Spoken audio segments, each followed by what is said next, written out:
And now, your First Alert 5 weather. And welcome back, everyone. Before we get to the quote-unquote fun stuff, let's talk about the good stuff. And today was a beautiful day, late season warmth, if you want to call it that. I mean, we are in late December. This is more like fall than the early parts of winter. We almost hit 70 this afternoon in Pueblo, topped out at 63 in the Springs. That was just 2 degrees shy of a new record high. Right now in the Springs, we are still really warm for this time of the night, this time of the year, upper 40s. I mean, if you go outside when it's in the upper 40s, you probably don't even need your winter coat, right?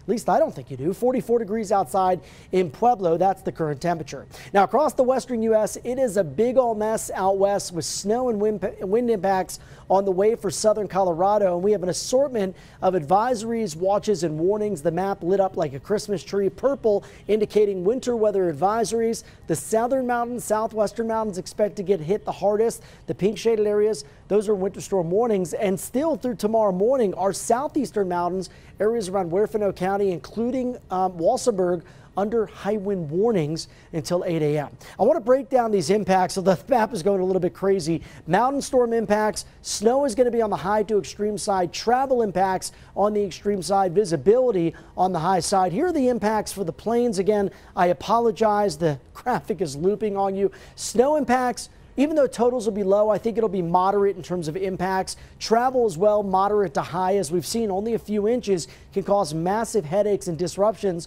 to our everyday lives. Visibility and wind on the low to moderate side. Now let's time out when we expect to see the snow. Most of the day is going to be dry outside of the mountain areas, but we'll start to see it spread east towards Teller County and the Pikes Peak region as we make our way towards maybe the late afternoon, early evening hours. This latest run of this model is backing off on the snow coverage. I noticed that with a lot of the other models that I looked at back in the Weather Center. So snow totals might be going down just a bit. I did not tweak my numbers, keep that in mind, but I wouldn't be surprised if Sam Schreier does when he gets in tomorrow morning. I just wrote him a note and let him know about the trends that I was seeing. If you want to get outside and recreate, maybe go on a hike because it'll be another mile day, do it before the evening hours. Anytime after about 5 o'clock in the Pikes Peak region, we get that moisture to move in. And I think it starts out as rain, as this is a relatively warm system. And that is going to be one of the forecast challenges here. Do we get more rain than snow? Does that transition happen quickly? And when it does transition to snow, is the pavement too warm to accumulate? So that's why you're seeing some large ranges here. I think anywhere between a ½ inch to maybe 2 or 3 in the Springs,